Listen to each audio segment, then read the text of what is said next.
اللہ الرحمن الرحیم۔ السلام علیکم ناظرین، آپ دیکھ رہے ہیں چنار نیوز۔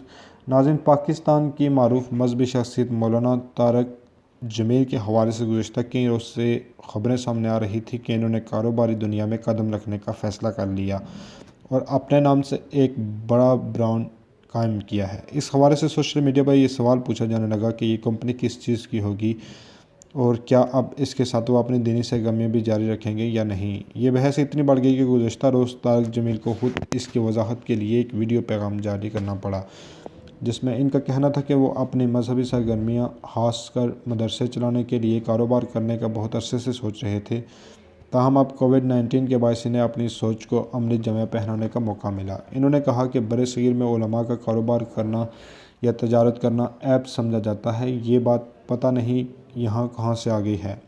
بہت سے لوگ طارق جمیل کے اس فیصلے پر انہیں مبارکباد دے رہے ہیں اور ان کے لیے دعا گو ہیں، مگر دوسری طرف ایک اور بحث بھی جنم لے رہی ہے اور وہ یہ ہے کہ کسی مذہبی اسکالر کی جانب سے کاروبار کرنے پر اعتراض کیوں اٹھایا جاتا ہے۔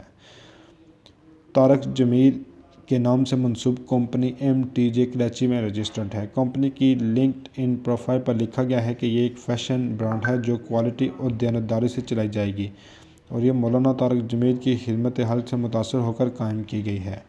پروفائل کے مطابق کمپنی میں 50 سے 100 لوگ ملازمت کر رہے ہیں۔ کمپنی کی باقاعدہ website MTJ online کو باقاعدہ طور پر متعارف نہیں کرایا گیا ہے۔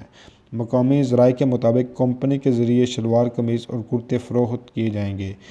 یوٹیوب پر اپنی حالیہ ویڈیو میں مولانا طارق جمیل کا کہنا تھا کہ سن 2000 کے دوران انہوں نے فیصل آباد میں مدرسہ الحسنین کی بنیاد رکھی تھی۔ بعد ازیں اس مدرسے کی 10 شاخیں مختلف شہروں میں قائم کی گئی۔ یہاں ہمارے شاگرد پڑھا رہے ہیں اور تعلیم عربی میں دی جاتی ہے۔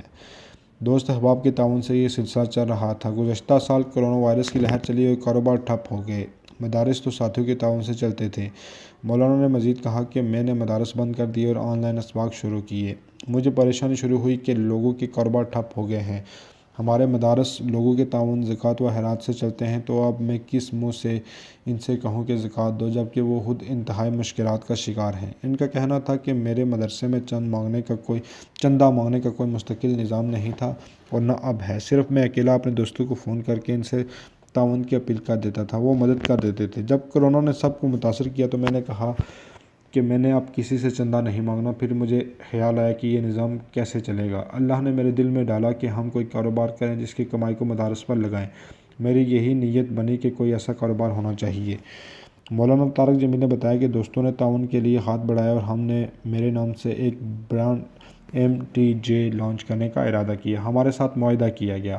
2 روز قبل انہوں نے میڈیا سے گفتگو کرتے ہوئے ایک ترجمان کو بتایا کہ کراچی کی ایک کمپنی اپنے برانڈ کے لیے مولانا کا نام استعمال کرنا چاہتی تھی، تاہم انہوں نے مزید تفصیلات فراہم نہیں کی تھیں۔ طارق جمیل نے اپنی ویڈیو میں کہتے ہیں کہ میں کوئی کاروبار اس لیے نہیں کر رہا کہ پیسے بناؤں۔ میں نے ساری زندگی پیسے نہیں بنائے۔ ہمارا کوئی کاروباری ذہن نہیں۔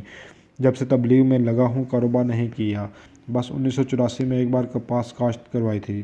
اس برانڈ سے کاروبار کا ارادہ نہیں۔ اس کی کمائی فاؤنڈیشن پر لگانا چاہتا ہوں۔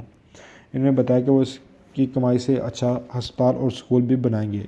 ان کا مزید کہنا تھا کہ ہمارے برِ صغیر میں علماء کا کاروبار کرنا یا تجارت کرنا معیب سمجھا جاتا ہے۔ یہ بات پتہ نہیں کہاں سے آ گئی۔ حالانکہ امام ابو حنیفہ جن کے فتوے ہم مانتے ہیں، ان کے زمانے میں ان سے بڑا کپڑے کا تاجر کوئی نہیں تھا۔ انہوں نے اعتراض کیا کہ مولوی کا تصور ہے کہ وہ بھیک مانگتا ہے اور وہ لوگوں سے مانگتا ہے۔ ہم نے کسی کاروباری نیت سے کام نہیں کیا، کسی کے مقابلے میں نہیں کیا۔ کم از کم میرے مدارس اس سے پاؤں پر کھڑے ہو جائیں اور میرے دنیا سے جانے کے بعد بھی یہ سلسلہ چلتا رہے۔ یاد رہے کہ ایسا پہلی بار نہیں ہوا کہ کسی مذہبی شخصیت نے پاکستان میں کپڑوں کا برانڈ جاری کیا ہو۔ سن 2004 میں موسیقی کی دنیا سے کنارہ کشی اختیار کرنے کے بعد جنید جمشید نے ملبوسات کا کاروبار شروع کیا تھا، جو آج پاکستان کے نمایاں ترین فیشن برانڈز میں سے ایک ہے۔ حکمران جماعت پاکستان تحریک انصاف کے رکن اور معروف اینکر عامر لیاقت حسین کے نام سے منسوب کمپنی بھی مردانہ اور زنانہ کپڑے فروخت کرتی ہے۔ پاکستانی سوشل میڈیا پر اس خبر کے رد عمل میں کئی لوگوں نے تبصرہ کیا۔